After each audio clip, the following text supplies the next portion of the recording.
Non, non, non, non, non, dans cette vidéo, vous n'aurez pas de Santa Monica, pas d'Universal Studios, pas d'Observatoire Griffith. Aujourd'hui, je vous propose de découvrir des endroits moins fréquentés par les touristes, des lieux qu'on ne visite pas quand on reste que quelques jours à Los Angeles. Je vais vous faire une confidence. Je trouve qu'il n'y a rien de plus déprimant que de prendre un avion, faire 10 000 km et d'entendre parler votre langue maternelle à côté de vous. On perd quelque peu en dépaysement.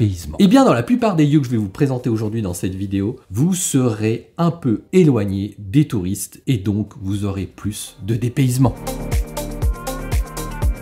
Bon, je le concède, là, vous allez me dire, il se fout de nous là ou quoi? Alors attendez avant de quitter cette vidéo. Plutôt que d'aller en bas du panneau Hollywood avec l'ensemble des Instagrammeurs et des touristes qui vont prendre leurs photos, je vous propose d'aller en haut du panneau Hollywood, là où quasi personne ne se rend pour plusieurs raisons. Ces lettres sont un symbole de cette ville, mais elles ont été plusieurs fois menacées de destruction. On ne peut pas dire que les habitants de cette colline soient enthousiastes quand ils voient débarquer une tonne de touristes pour aller prendre leurs petites photos des lettres d'Hollywood. C'est d'ailleurs étonnant de constater qu'il n'y a aucun parking, aucune indication pour pouvoir se rapprocher au plus proche. Oui, parce que la plupart des sites hyper touristiques aux États-Unis sont plutôt bien aménagés, bien organisés. Mais là, concernant les lettres de ce panneau Hollywood, vous ne trouverez aucune indication qui vous aidera à vous rapprocher. L'endroit est tout simplement privé. Du coup, c'est un peu une mini-aventure d'essayer de se rapprocher de ces lettres. Nous sommes partis de l'Observatoire Griffith pour nous rendre aux lettres. Et là, surprise, on a une carte au début de la randonnée qui nous indique où se trouve le panneau Hollywood. Alors, il faut savoir que ces lettres ne sont pas sur le mont Hollywood, mais sur le mont Lee. Et une fois que vous avez vu cette carte des randonnées, eh bien, démerdez-vous. Et je dois bien vous avouer qu'il a été compliqué de pouvoir se rapprocher parce que vous ne trouverez quasiment aucune indication de randonnée pour vous en approcher. Mais une fois en haut, la vue est tout simplement superbe et vous êtes tranquille pour profiter et dire « Je l'ai fait !»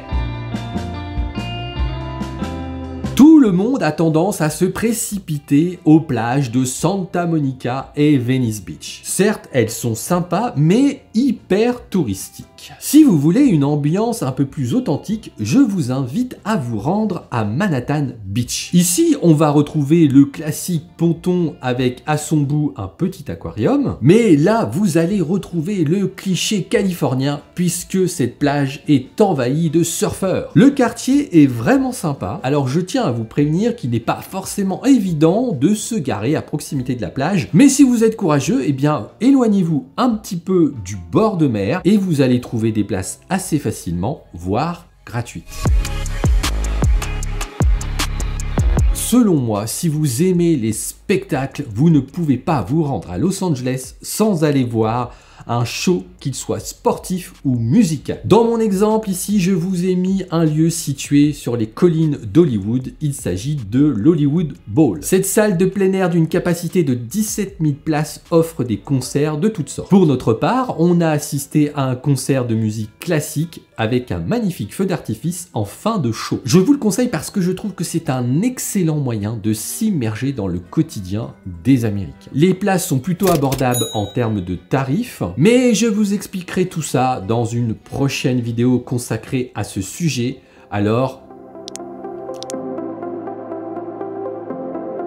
je vous l'accorde, le Getty Center est plutôt un endroit touristique. Mais j'ai croisé peu de Français lors de ma visite de ce musée à Los Angeles. Ce spot est selon moi incontournable pour 3 raisons. Déjà, l'accès aux locaux est gratuit, c'est quand même peu fréquent aux États-Unis, donc il faut le signaler. Bon, attention, tout n'est pas gratuit, le parking, si vous vous y rendez en voiture, est lui payant, il vous faudra débourser 20 $. On ne peut pas tout avoir. La deuxième raison réside dans le contenu que vous offre ce Getty Center. Si vous aimez l'art, vous allez vous régaler. Et puis la dernière raison, eh bien, ce lieu est superbe. La vue est magnifique et le jardin est un endroit rempli de zénitude où on n'a envie que d'une chose, se poser et prendre un moment tranquille.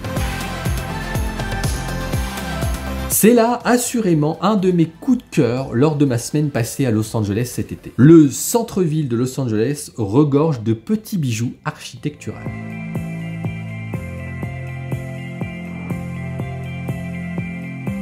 Et en plus, si vous y allez le week-end, vous êtes seul pour découvrir ce qu'il reste du Los Angeles historique.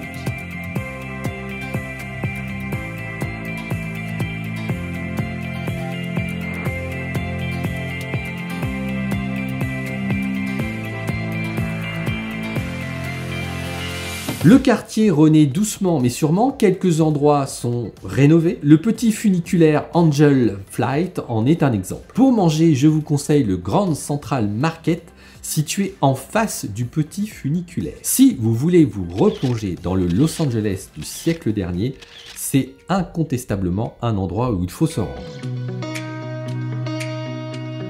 Ici, je vais vous proposer tout un quartier qui mérite le détour. Les vieilles universités sont souvent des endroits qui méritent le détour pour admirer l'architecture de la fin du 19e siècle. Et University South California n'échappe pas à la règle. Juste à côté de cette faculté, vous trouverez le musée des sciences de Los Angeles où vous pourrez admirer la navette spatiale Endeavour. Si vous avez des enfants, je vous conseille cet endroit, d'autant plus qu'il est gratuit pour la plupart des activités. Et ce n'est pas fini. Juste à côté, vous allez aussi avoir le Rose Garden, un magnifique jardin sur la thématique de la fleur, la rose. Et enfin, cerise on the cake pour les amateurs de sport.